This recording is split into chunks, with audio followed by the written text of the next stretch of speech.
Hola a toda la people que nos está viendo en esta entrevista. Estamos muy, muy emocionadas. Estamos aquí con Joseph Stiglitz. Él es uno de los premios Nobel de Economía, se lo ganó en 2021 y hace poco lanzó un libro que se llama Camino a la libertad. Es un libro que abre una conversación sobre el capitalismo y bueno, hay unas ideas interesantes también sobre la libertad, así que bueno, estamos muy felices de estar aquí. Bienvenido, profesor Stiglitz.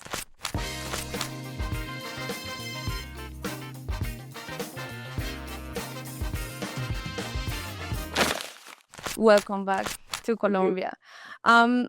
So thank you especially for giving us a little minutes for the people here at Economía para la People. We're trying to explain economics in simple words. So we're going to try this conversation so a little bit more easy for the people who is listening and we want to understand the relationship of these ideas that you try to explain and you explain very well in your book and or in your work, and how these ideas affect or is connected to the daily lives of people. So Professor Stiglitz's work has been about much more about just numbers and graphs. It's more than that.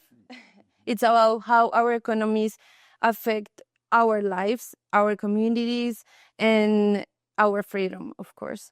So he's the author of countless books, including his most recent book, The Road to Freedom, which is the reason we have him here with us today.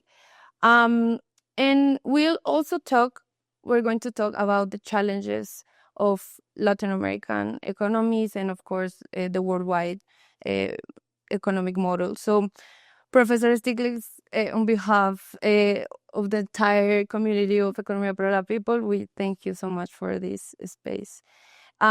So, I'm going to start with a little question about you and your journey. When did you first realize that you wanted to become an economist? Even when I was in high school, Really? I really enjoyed thinking about economic issues. We had in our high school a debating society. It was a part of a national debating society. Every year they pick a topic, and many of the topics were economics, like how we should support agriculture. When I went to college, Amherst College, small at the time, just men, 1,000 men. Of course, always men. Always fit. Isolated in the mountains of Massachusetts, I began by studying physics. I just found the beauty of physics, the mathematics of physics fascinating, and I wanted to be a physicist to understand the world. But I had grown up in a city, Gary, Indiana, that was marked by a high degree of inequality, labor unrest, racial discrimination, and the problems I saw growing up kept gnawing at me. And at the end of my third year in college, I said, I want to be an economist. So you changed your... I changed from being a physicist to being an economist. Wow. So the training in physics helped me a lot. The mathematics helped me a lot. And so I was very grateful for my training in... So you apply the math to your work in economics, and that at the time gave me a big advantage over many of those who were coming into economics from other perspectives. I also, though, in college, studied a lot of history, and that also was very, very influential because I understood more about For instance, the Industrial Revolution, while it increased GDP for a long time, led to an enormous suffering by a large part of the population. Of course. And your Nobel Prize winning work is about asymmetric information. And that sounds a little bit complicated. But could you explain what is this in simple terms, and why it's so important to people to understand its effects to their lives? So the development of economics, modern economics, beginning with Adam Smith 250 years ago, was predicated on everybody having good information. And to me, that seemed absurd. Most economists understood that people didn't have good information, but they hoped a model of the economy in which everybody had perfect information would be close to a model of how the world worked if they didn't have perfect but still good information. And what I showed was that was not true. And I focused on, as you said, asymmetries of information, which is just the idea that some people know things that others don't know. Of course, as teachers, we know things that our students don't know. Workers know something about themselves that the employer doesn't know. It's just pervasive in our society. And what I was able to show is that even a little bit of imperfection of information, asymmetries of information, totally changed the way the economy functioned. And the markets. The market. And it helped explain why markets often don't work well, why there's often unemployment, why there's credit rationing, people can't get the credit they want. It explained market power. So it was a very powerful, it turned out to be 20 years ago. Well, the work actually was done 50 years ago. I first turned to these issues as I was finishing my PhD, which was on income inequality and economic growth. I got very interested in this problem of information. So I began working on this problem way back in 1965. So it's really 60 years that I've been thinking about it, and some of my articles that were work that really for which I got the Nobel Prize, was done more than 50 years ago now. But when you do your work of this kind, you do your research, you never know, have you left out an assumption that's really important, like Anna Smith left out, and like so many other people. I feel good that 50 years later, nobody has found any flaws in the models and the reasoning, the analysis. What do you think that happened? That nobody. Well, because it was right. So I felt very good. All science is tentative. You put forward ideas, and that's part about the openness of our society. You want people to criticize you, not too much, but you want to be right. And so I just feel very, very pleased at this point in my life, looking back and say, actually, I got it right. So you find that how is the economic is functioning right now is not functioning well because we have this. It's one of the factors that have contributed. There are other factors. Interestingly, a major issue confronting our society today is mis and disinformation. And that's very closely connected with the work I began 60 years ago. So, of course. And in your book, you challenge the traditional idea of freedom as simply being free from government interference And what is the traditional definition and what is the progressive vision, or what is the true sense of freedom? Well, the progressive vision is freedom to do things. Somebody who is at the point of starvation doesn't have any freedom. He does what he has to do to survive. So economists think about freedom as your opportunity set, what you can do.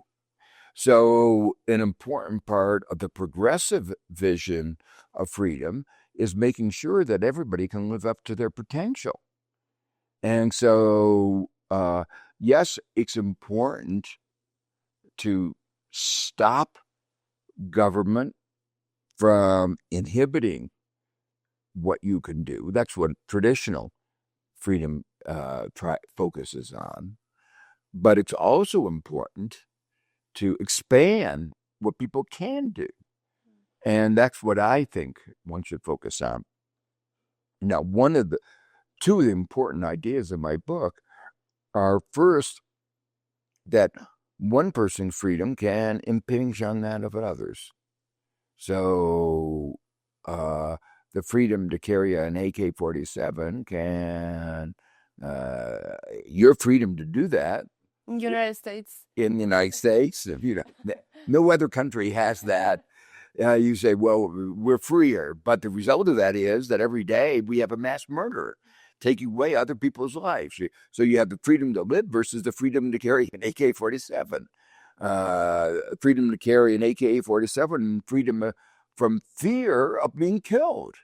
Which is more important? Well, I think every civilized society should say it's more important to stay alive than to carry an AK-47. So you have to balance freedoms, and in some cases that's very easy. The example I gave is very easy. America has made the wrong decision. I'm not sure we didn't get a chance to really make it democratically, because I think most Americans would agree with me about what's more important, the right to live or the right to carry an AK-47. But the second idea that is really important is that sometimes small restrictions can actually expand freedom. So the example I give is a traffic light. Yeah. It's a restriction. You can't go until it turns green. So that's taking away my freedom. But if you live in a city like New York, if you don't have traffic lights, nobody can move. So, in fact, traffic lights, a small regulation, expands freedom. Of course, and I have a question, because you talk about the coercion, that governments can put some rules and regulate some things, but how can you regulate the governments and not to be so authoritarian, or how can you balance that? Well, that's where the system of checks and balances become very important. We thought we had good systems of checks and balances in the United States. Turns out we don't. But one of the things I emphasize in my book is that you need not only checks and balances within government, but within society. And one of the problems is that if you have agglomerations of power, if you have agglomerations of wealth, like we have in the United States, the oligarchs, you wind up one way or another that economic power getting translated into political power, and that undermining any system of checks and balances that you can construct. Yeah, of course. And in your book, you wrote about Donald Trump and as a potential danger to freedom. And even before he won the presidency, what do you see as the biggest dangers or threats for democracy and freedom with Donald Well, the Trump? obvious thing from Donald Trump, before he became president the second time, he showed that he doesn't believe in democracy. And he tried to overturn the election of Joe Biden, who gotten 7 million more votes. 70% of the Republican Party still believes that Donald Trump won the election in 2020, even though there have been dozens of courts that have said there was nothing wrong with the elections. They were free and fair elections. So we have a problem in the United States.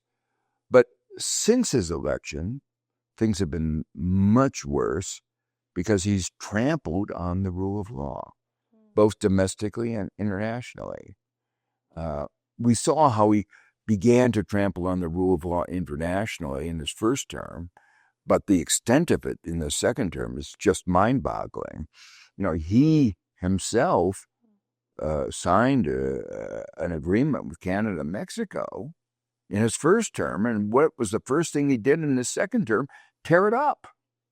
So, an important lesson from that is that any agreement with Donald Trump isn't worth the paper that it's written on. For me as an economist, this is really important because one of the insights of modern economics is that the rule of law is really, really important for the functioning of the economy. If you don't have a rule of law, you don't know. You make an investment, you can lose it. You just don't know where. There's no certainty, and we see that globally with the tariffs on again, off again, high, low. That Donald Trump, but that's just one example. There's attack on universities. There's attack on the media. There's attack on lawyers. Foreign. On foreigners, on foreign students, on immigrants. He's created total chaos in the United States. So, the last two questions. Considering your perspective of decades of work, and thinking about the developing countries as Colombia, what kind of fiscal policies, especially tax policies, do you find most effective to find this freedom and to, I don't know, taxing the rich, or what do you think? So first, if you are going to make sure that everybody lives up to their potential, you have to provide, particularly for children, make sure they have health, education, nutrition. And if you're going to do that, you need resources. The way we get resources is through taxes. And it's important that our tax system be fair. And that means those who have greater ability to pay ought to pay more. And the irony is that the very richest in the United States actually pay a smaller percentage of their income in taxes than those who are not so well off. That's unjust. That undermines society. So it's really important that you have a fair tax system. If we had a fair tax system, we could generate so much more money, taking, a few $1 billion off of Elon Musk or Jeff Bezos would enable, all the children in America to have preschool education, and that would give them just so much more opportunity. So having a fair tax system is really important. Also important to have an efficient tax system. And one aspect of efficiency is that two aspects of efficiency is first, taxing things that are inelastically supplied, taxing land, taxing natural resources. Colombia is rich in natural resources and fertile land. You ought to have land and natural resources taxes, more than you have today. The second aspect is that actually good taxation can actually promote economic growth and economic efficiency. But how can you balance with for example, the private sector doesn't want to pay? Nobody likes to pay taxes. That's why it's coercion. But a good society, you have to think about fairness. And fairness means that those who have, as I said before, have greater ability to pay ought to pay a greater, at least the same share, but probably a greater share of their income than poorer people. And it means that we, as a society, we need to recognize the land and the natural resources really a part of the country. And they are the endowment of the whole country. And therefore, they ought to be used for the benefit of the whole country. Now, one of the good things, the positive things about a tax on natural resources and land is that it discourages taking savings and putting them into land speculation. Rather, it encourages you to put them into productive investments, R&D, capital. So it actually encourages growth. Taxing carbon and other environmental damage encourages better behavior and stronger long-term growth. So taxes can actually be used as instruments that not only don't distort, but actually encourage stronger economic growth. Professor Stiglitz, thank you for having us. We had these few little minutes with you, but we feel so honored to be here with you and that you talk with the people, as we say in Spanish, economía para la people. So thank you for giving us these minutes. And I don't know if you want to say something else, maybe an advice for young people who listen us. Maybe about economics, maybe how these ideas of freedom and capitalism is important for our society or to having a good society. I guess the message is that there is actually a battle going on.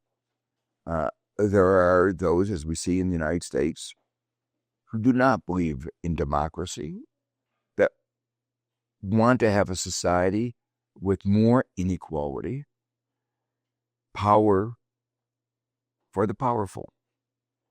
And there's a battle. And I hope young people get engaged in that battle, in politics and in civil society, in the way they conduct their own life,